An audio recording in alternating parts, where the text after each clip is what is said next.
Welcome to Karnaugh kitchen. இன்னைக்கு chicken pakoda எப்படி செய்யறதுன்னு பார்க்கலாங்க. சிக்கன் பக்கோடாவுக்கு தேவையான பொருள் என்னென்னு பார்த்துடலாங்க. சிக்கன் 1/4 கிலோ, அது போன்லெஸ் சிக்கன் எடுத்திருக்கேன். சிக்கன் நல்லா வாஷ் பண்ணி எடுத்து வச்சிருக்கேன். சின்ன சின்ன பீசஸா கட் பண்ணி எலும்பு இல்லாம பார்த்து எடுத்துக்கணும். அடுத்தது தயிர் ஒரு 3 ஸ்பூன் எடுத்திருக்கேன், அதோட கலக்கிறதுக்கு. மிளகாத்தூள், வெறும் மிளகாத்தூள் நல்லா ஒரு ஸ்பூனும் கொஞ்சம் சேர்த்து எடுத்திருக்கேன். அடுத்தது இஞ்சி பூண்டு விழுது 1 ஸ்பூன், கரம் மசாலா தூள் 1/2 ஸ்பூன், சிறிதளவு மஞ்சத்தூள், தேவையான அளவு உப்பு. இது மேல் மாவுக்கு அரிசி மாவு 3 ஸ்பூன், கடலை மாவு 3 ஸ்பூன் எடுத்திருக்கேன். இப்ப அடுத்தது என்ன பண்ணலாம்னு பார்க்கலாம். இப்ப இந்த சிக்கனோட நம்ம ஃபர்ஸ்ட் தயிர் ஆட் பண்ணிக்கிறோம். தயிர் நல்லா ஒரு 3 ஸ்பூன் எடுத்திருக்கேன். அடுத்தது இஞ்சி பூண்டு விழுது, மிளகாத்தூள், கரம் மசாலா தூள், தேவையான அளவு உப்பு, மஞ்சத்தூள் சிறிதளவு எடுத்திருக்கேன். அதையும் நல்லா மிக்ஸ் பண்ணிடணும். நல்லா கலந்துட்டு சிக்கன்ல தண்ணியே இருக்கக்கூடாது, அலசிட்டு தண்ணி இல்லாம நல்லா வடிச்சு சிக்கன் எடுத்துக்கணும். இந்த மாதிரி நல்லா இதை பிசைஞ்சிட்டு ஒரு 2 மணி நேரம் ஃப்ரிட்ஜில் வச்சிடணும். அப்போதான் அந்த சாஃப்டா கிடைக்கும் நம்மளுக்கு. இப்போ சிக்கன் பக்கோடாவுக்கு சிக்கனை நம்ம எல்லா மசாலாவும் ஆட் பண்ணி 2 மணி நேரம் நம்ம ஃப்ரிட்ஜில் வச்சு இப்போ எடுத்துட்டோம்.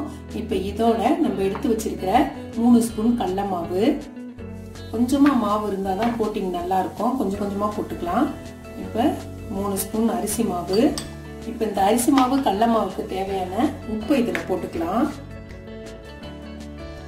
இதோட அரிசி மாவு கடலை மாவுக்கு தேவையான உப்பு. இப்போ அரிசி மாவு கடலை மாவுக்கு தேவையான உப்பு போட்டாச்சு. அதோட நான் காஷ்மீர் மிளகாத்தூள் சேர்க்கிறேன், கொஞ்சம் கலர் நல்லா வரும்னு.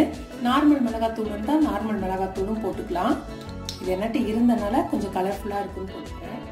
இப்போ இது எல்லாத்தையும் போட்டு ஒன்றா நம்ம பிசைஞ்சிடணும்.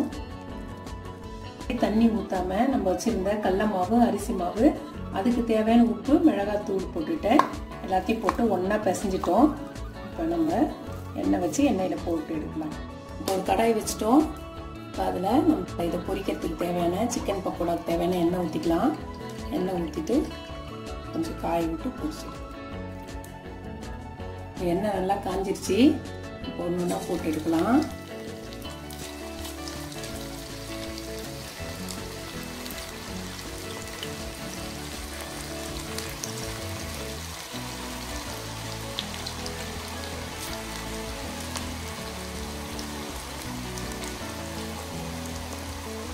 நம்ம தயிர் ஊற்றி நல்லா ஊற வைக்கிறதுனால சாஃப்டாக இருக்கும், சிக்கன் சாஃப்டாக மாறிடும்.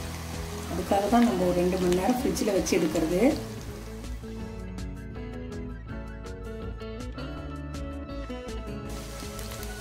பாருங்க நல்லா வெந்துருச்சு. இப்போ பக்கோடா ரெடி ஆயிடுச்சு, நம்ம எடுத்துடலாம்.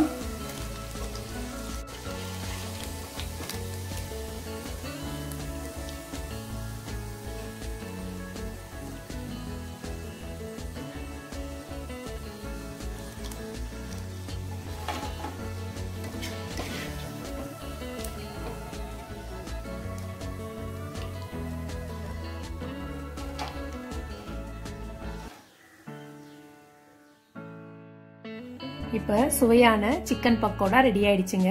இது 65 சிக்கன் 65 விட ரொம்ப நல்லா இருக்கும். இது ஒரு டிஃப்ரெண்ட் டேஸ்டா இருக்கும். செஞ்சு பாருங்க, ரொம்ப நல்லா இருக்கும்.